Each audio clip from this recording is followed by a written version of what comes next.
প্রশ্ন, নবীজি সাল্লাল্লাহু আলাইহি ওয়াসাল্লামকে নূরের তৈরি হিসাবে আকীদা রাখলে কি ঈমান থাকবে? যদি এই হিসাবে নূরের তৈরি মনে করে যে তিনি তো হেদায়েতের মূল উৎস, আর হেদায়েত হলো নূর, এই হিসাবে নূর বলে, তাহলে ঈমান থাকবে। আর যদি বলা হয় তাকে নূর দিয়ে বানানো হয়েছে, মাটি দিয়ে নয়, তো তাহলে ঈমান নিয়ে সমস্যা আছে। আল্লাহ রাব্বুল আলামিন কোরআনের একাধিক আয়াতে আল্লাহর নবী সাল্লাল্লাহু আলাইহি ওয়াসাল্লাম বহু হাদিসে বলে গেছেন, আমি মানুষ, আমি মানুষ। এমনকি কাফেররা পর্যন্ত প্রশ্ন উত্থাপন করছে যে তুমি যদি নবী হও তো তুমি আমাদের মতো খাওয়া দাওয়া করো, আমাদের ন্যায় পায়খানা পেশাব করো, হ্যাঁ, আমাদের মতো বিয়ে শাদী করো, আমাদের ন্যায় বাজারে ঘোরাফেরা, বাজারে যাও, এগুলি কি? কিন্তু হুজুর কখনো বলেন নাই যে আমি তো নূরের তৈরি, আমি মানুষ নই। কাফেররা প্রশ্ন করছে, নবী হলে তুমি মানুষ কেন? হয় ফেরেশতা হইতো, অন্য কোনো মাখলুক হইতো, মানুষ হয়ে নবী হয়েছে। হুজুরে এই কথা কখনো অস্বীকার করেন নাই যে আমি মানুষ নই, বরং এটাই বলছেন আমি মানুষ। আল্লাহ পাকও বলছেন যে আমি নবী পাঠাই মিন আনফুসিহিম, তোমাদের মধ্য থেকে, অন্য কোনো জাতি থেকে নয়। আল্লাহ পাক জায়গায় জায়গায় বলতেছেন নবী মানুষ, আর আমরা বলি না আল্লাহও বোঝে নেই, নবীও বোঝেন নেই, আসলে তো নবী নূরের তৈরি। আল্লাহ মাফ করুক। সুলাইমান বিন আব্দুল মালিক উমাইয়া খলিফাদের মধ্যে একজন প্রতাপশালী খলিফা ছিলেন, সুলাইমান বিন আব্দুল মালিক। তার এই গভর্নর ছিল হাজ্জাজ বিন ইউসুফ, ইরাকের গভর্নর। তো সুলাইমান বিন আব্দুল মালিকের জমানায় এক জাতি বেরিয়ে আসছে, খলিফার ভিতরে আল্লাহ ঢুকছেন। আল্লাহ কই ঢুকছেন? খলিফার ভিতরে। তো খলিফা সুলাইমান বিন আব্দুল মালিক বলেন যে না, ঢুকে নেই, এরা কয় না ঢুকছে। তো যার ভিতরে ঢুকছে হে বলে ঢুকে নেই, আর আমি বলি ঢুকছি। কত বড় অব্দে খুব মনে করেন। তো এই আকীদার বিশ্বাস যারা রাখবে এদের ঈমান থাকে না। তো সুলাইমান বিন আব্দুল মালিক এদের বিরুদ্ধে যুদ্ধ ঘোষণা করছেন। এরা তলোয়ার নিয়ে নামছে, ময়দানে যুদ্ধ করবে। খলিফা নিজেও তাদের বিরুদ্ধে যুদ্ধে অংশগ্রহণ করছে। তো যার ভিতরে খোদা ঢুকছে হে নিজে যুদ্ধ করতেছে, আমার ভিতরে ঢোকে নাই, এরা কয় ঢুকছে। কেমন বেকুব মনে করেন। তো ঠিক এখানেও আল্লাহ বলেন আমি নবী পাঠাচ্ছি তোমাদের থেকে মানুষ। আল্লাহ বলেন নবী হলো বাশার, নবী নিজে বলেন আমি তোমাদের থেকে একজন মানুষ, আমি একজন বাশার, আমি অন্য কিছু নই। আর আমরা বলি আল্লাহও বোঝেন নাই, নবীও বোঝেন নাই, আসলে নবী নূরের। তো সুলাইমান বিন আব্দুল মালিকের জমানার ওই সমস্ত মানুষগুলো যারা খলিফার বিরুদ্ধে যুদ্ধে নামছে, এরা কি এদের থেকে কম? বুঝবুদ্ধির কত অভাব, আল্লাহ মাফ করুক।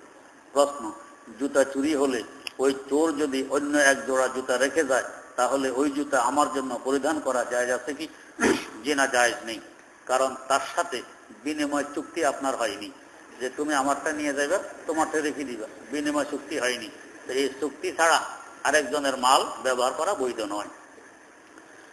আর ওই জুতা যে চোরে রেখে গেছে তার কি বিশেষ? চোর তো কোনো কাগজে লিখে দিয়ে যায় না যে জনাব আপনারটা আমি নিয়ে গেলাম, আমারটা রেখে গেলাম। সে তো এভাবে লিখে দিয়ে যায় নাই। তো আমি কিভাবে বুঝবো এটা চোরের? অন্য জনেরও হইতে পারে। প্রশ্ন, ব্যাংকে টাকা রাখা হয়েছে কিন্তু লাভ দেওয়ার জন্য বলা হয়নি, তারপরও তারা প্রতি 6 মাস পর পর 1200 টাকা লাভ দেয়, ব্যাংকে বলা হয়নি লাভ দিতে, এতে কি ওই বর্ধিত টাকা সুদের অন্তর্ভুক্ত হবে? জি, সুদের অন্তর্ভুক্ত হবে। প্রশ্ন, আমি একজন মুফতি সাহেবের কাছ থেকে শুনেছি যে আমাদের নবী হযরত মুহাম্মদ সাল্লাল্লাহু আলাইহি ওয়াসাল্লাম আক্ষরিক অর্থে মারা গেছেন। আসলে তিনি সাধারণ মৃত মানুষের মতো মৃত অবস্থায় নেই, তিনি আসলে জীবিত এবং তিনি নামাজ পড়ছেন ও উম্মতের জন্য দোয়া করছেন। কথাটি কতটুকু নির্ভরযোগ্য? শুধু আমাদের নবী নয়, সমস্ত নবীরা নিজ নিজ কবরে জিন্দা। আল আম্বিয়া ও আহিয়া ফি কুবুরিহিম, নবীরা নিজেদের কবরে জিন্দা, এটা আমাদের আকীদার বিশ্বাস। শুধু দুনিয়া থেকে বিদায় নিয়ে গেছেন এই হিসাবে বলা হয় এন্তেকাল করেছেন। আর এন্তেকাল করা মানে স্থান পরিবর্তন করা। এন্তেকালের অর্থ হইল স্থান পরিবর্তন করা। প্রশ্ন, তার কাছ থেকে আরো শুনেছি যে আমাদের নবী হযরত মুহাম্মদ সাল্লাল্লাহু আলাইহি ওয়াসাল্লামকে সৃষ্টি না করা হলে পৃথিবীর কোনো কিছু সৃষ্টি করা হতো না। এই কথাটি সঠিক নয়, এটি কোনো হাদিস নয়, তো মানুষের বানানো কথাবার্তা। প্রশ্ন, আপন চাচির সাথে দেখা দেওয়া ও চাচাতো বোনের সাথে দেখা দেওয়া জায়েজ কি? জি না, জায়েজ নেই, হারাম। চাচা মারা গেলে চাচিকে বিয়ে করা বৈধ, চাচাতো বোনকে বিয়ে করা বৈধ, তো এদের সাথে দেখা দেওয়া যাবে না। প্রশ্ন, বর্তমানে কতটুকু স্বর্ণ হলে যাকাত ফরজ হয়? বর্তমান বলেন আর অতীত বলেন ভবিষ্যৎ বলেন, 7.5 তোলা স্বর্ণ হলে যাকাত ফরজ হয়। তবে এটা ওই সময় যখন আপনার কাছে কোনো রূপা নেই, আপনার কাছে একটি টাকাও নেই, আপনার কাছে কোনো ব্যবসার মাল নেই, তখন 7.5 তোলা স্বর্ণ হলে যাকাত ফরজ হবে, এর কম হলে ফরজ হবে না। হ্যাঁ, যদি আপনার কাছে চাই 1 তিল পরিমাণ রূপা থাকুক, একটি টাকা আছে কিংবা কিছু ব্যবসার মাল আছে, এখন আর 7.5 তোলা হওয়া আবশ্যক নয়। এখন এই স্বর্ণকে টাকায় পরিণত করলে যদি 52.5 তোলা রূপার দাম হয়ে যায় বর্তমান বাজারে 50,000 টাকার মতো, তাহলে যাকাত ফরজ হয়ে যাবে।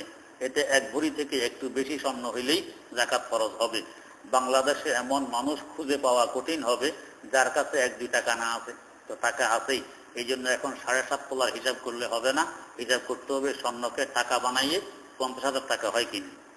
প্রশ্ন, নামাজের শেষ বৈঠকে দোয়ায় মাসুরা ছাড়া অন্য দোয়া পড়া যাবে কি? কোরআন ও হাদিসে বর্ণিত যে কোনো দোয়া পড়া যাবে। প্রশ্ন, হাই কমোটে বসে প্রস্রাব পায়খানা করলে শরীর পাক থাকবে কিনা? এটা তো আপনি বলতে পারেন। যদি নাফাকের ছিটা আপনার গায়ে লাগে তো পাক থাকবে না, ছিটা গায়ে না লাগলে পাক থাকবে। প্রশ্ন,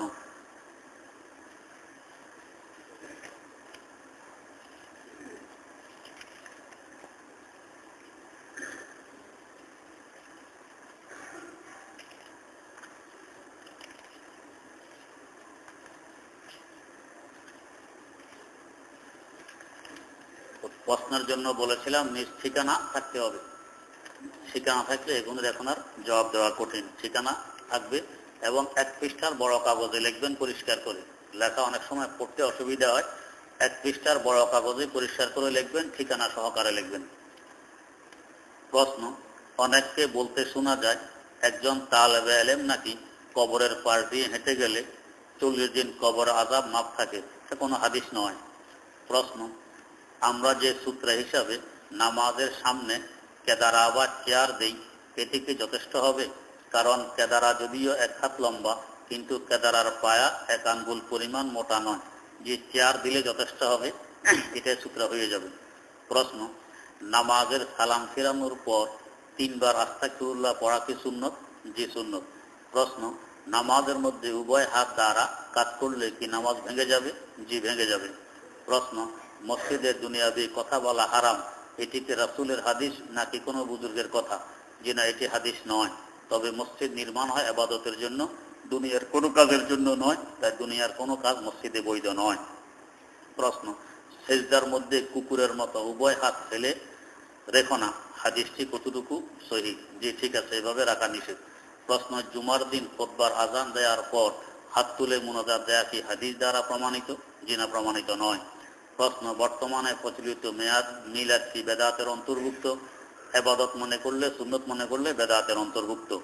প্রশ্ন, একদিন আমি আমার পাশের মুসল্লি থেকে প্রথম এবং শেষ উভয় বৈঠকে সূরা ফাতিহা এবং সূরা ইখলাস পড়ার আওয়াজ শুনতে পাই, এতে তার নামাজে কি অবস্থা হবে?